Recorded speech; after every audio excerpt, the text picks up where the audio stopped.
You know that feeling when something online just works?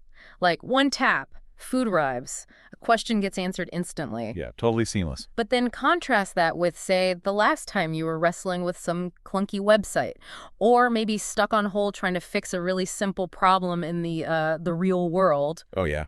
Hours wasted. Exactly.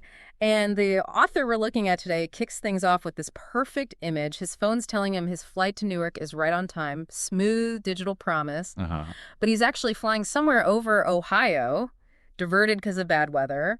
It's like that digital ease just smacks right into messy physical reality. That's such a great way to frame it, because that's really what we're digging into here, isn't it? This Yeah. whole economy of friction. Right. And we're not talking like government regulations or hidden fees necessarily. Right. It's more about the actual effort, the Mhm. energy we have to spend just to navigate the systems all around us. It's a hassle factor. Yeah, the hassle factor. And what's really interesting is the core argument.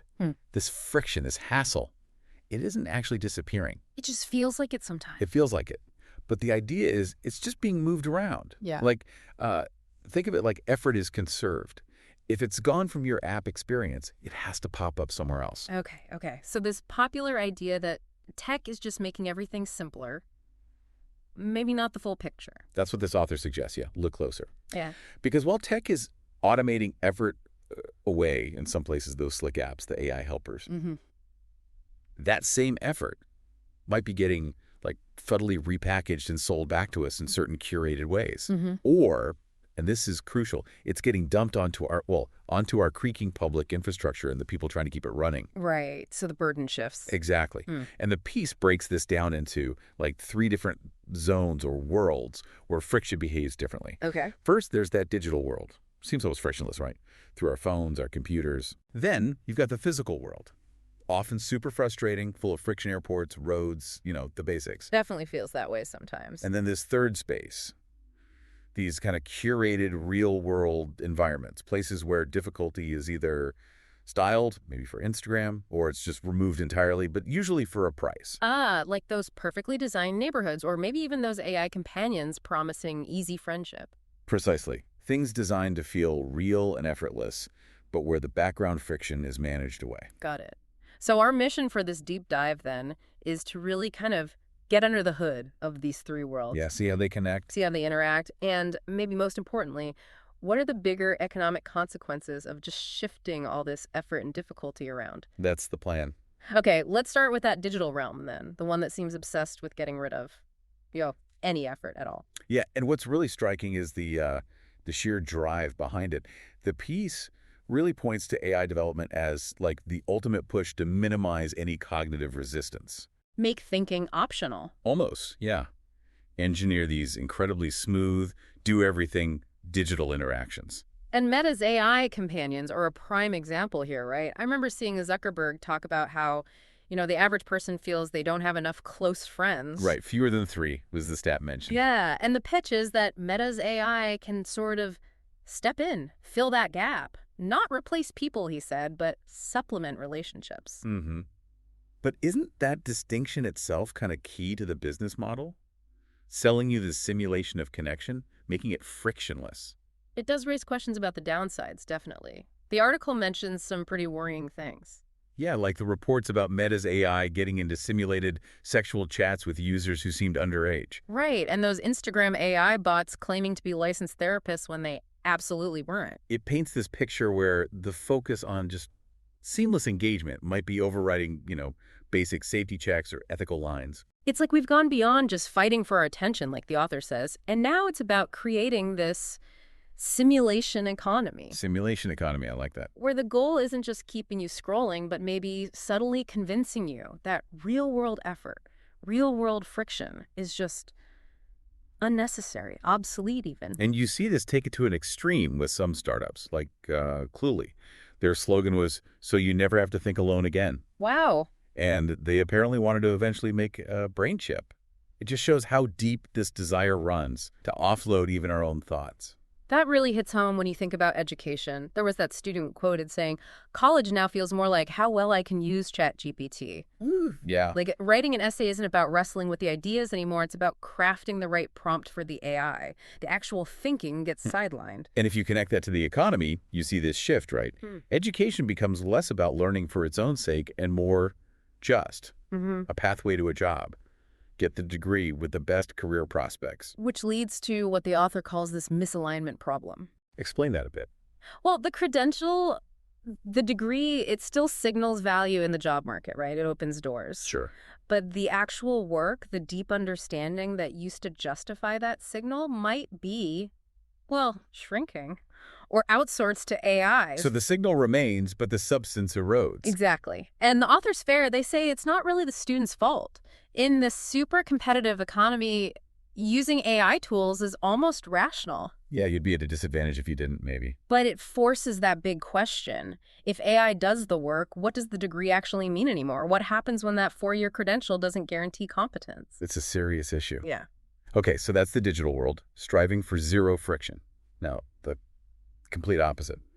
The physical world feels like it's drowning in friction sometimes. The contrast is stark, isn't it? And the piece uses that Newark airport radar failure as such a concrete, kind of terrifying example. Yeah, tell us about that again. Both the radar and the radio systems went down. At the same time, controllers literally couldn't track planes. Oh, my. And the cause. One single piece of gear, a multiplexer box. It was supposed to be replaced, but just wasn't. Slipped through the cracks. That just screams fragility. And the scary thing is, it's not a one-off. The FAA's equipment apparently fails something like 700 times a week. 700 times. That's incredible. Yeah. Controllers are overworked, parts are backlogged, the tech is getting old. And there seems to have been this shift, right? From building systems with backups, with resilience, Redundancy. to focusing purely on efficiency, squeezing costs. Right. And when those lean systems inevitably break, the default response isn't always fix it fast. Yeah. It's often just slow everything down, ground flights, create delays. Manage the breakdown rather than prevent it. Kind of accepting degradation is normal, yeah. And here's where it all connects back, isn't it? The digital relies on the physical. That slick travel app on your phone, it needs that same Newark radar system to actually work. Absolutely. The smooth digital surface completely falls apart when the physical foundations crumble. There was that quote from an air traffic controller that just chills you, saying the situation is unsafe, equipment is unusable, and it's only a matter of time until a lot of people die. Wow. That's blunt. It really shows the human cost of letting friction pile up in our essential infrastructure. Okay, so digital, aiming for zero friction. Physical, often overwhelmed by it. But then there's that third space you mentioned, the go-between. Yes, the curated real world. And the author uses this archetype, the West Village girl, as an example. Okay, what's that about? It's this image of a life that looks effortless, highly optimized. But the friction isn't gone, it's just styled, presented in a very specific, aesthetically pleasing, Instagram-ready way. Ah, so it's about the look of effort, maybe, without the actual difficulty. Exactly. Think about handcrafted looking stuff that's actually mass-produced, or those rustic cafes that still have amazing Wi-Fi.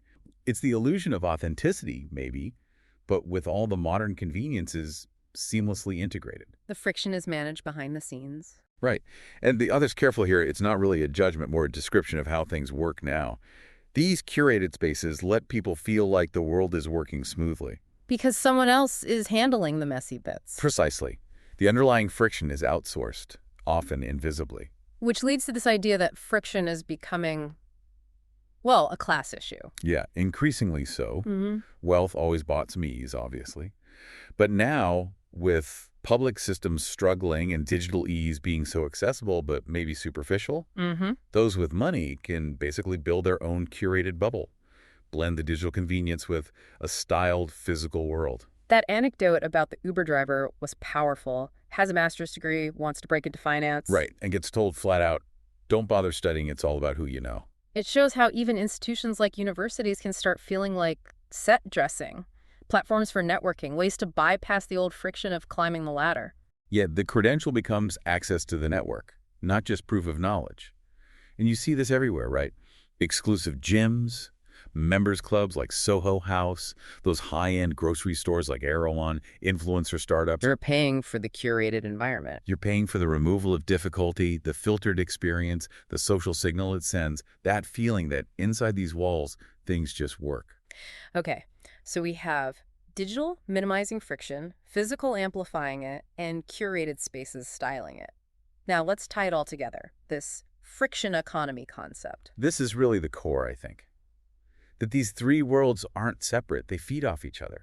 Like a closed system. Almost, yeah. A system where friction doesn't vanish, it just gets transferred, redirected. Give me an example. Well, think about Meta's frictionless interfaces. In a way, they're subsidized by the fact that we're not spending enough on, say, staffing air traffic control properly. The resources go one way, the neglect goes another. Or the venture capital funding those never-think-alone AI startups. That same money, where the classic comes from, might simultaneously be lobbying against the taxes needed for infrastructure spending. Wow. So there are direct trade-offs happening. Seems likely. Yeah. The piece mentions Brookings Institute data showing public infrastructure spending going down as a share of GDP. While private investment in AI is booming. Exactly.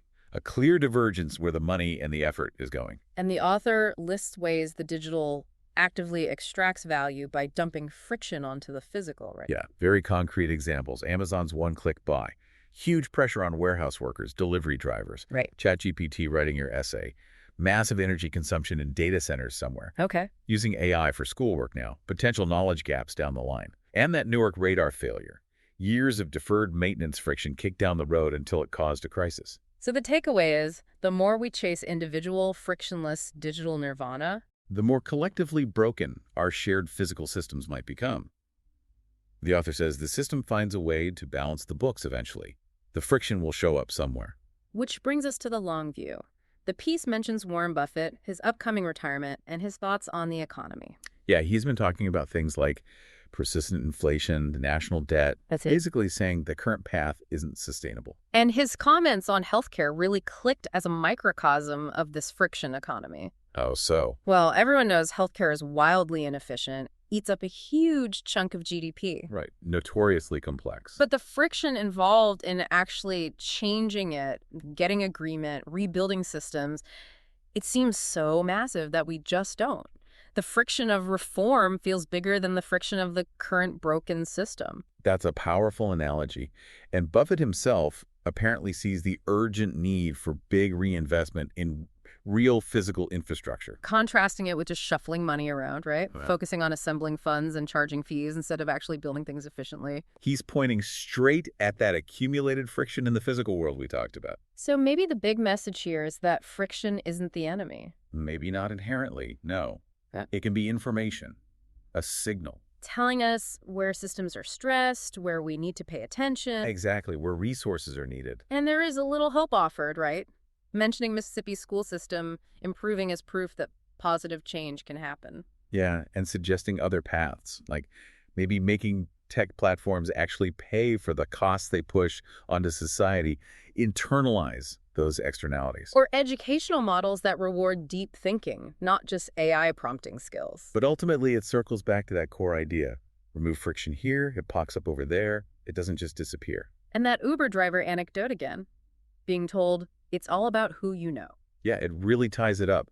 Understanding how friction flows, who gets the easy path, who carries the load, that's how you start seeing the real power structures in the economy. It definitely leaves you thinking. Which brings us to a final thought for you, the listener. Yeah, maybe consider, where has friction been smoothed out in your own life? Where do things feel effortless? And then the harder question, perhaps. Where might you be feeling the consequences of friction that's been pushed onto you or onto systems you rely on? Or maybe where's that friction you feel actually a signal that something needs fixing? Think about the systems around you in your community. Is the effort going towards real sustainable solutions? Or is it just being shuffled around, maybe hidden from view? It's definitely something worth mulling over.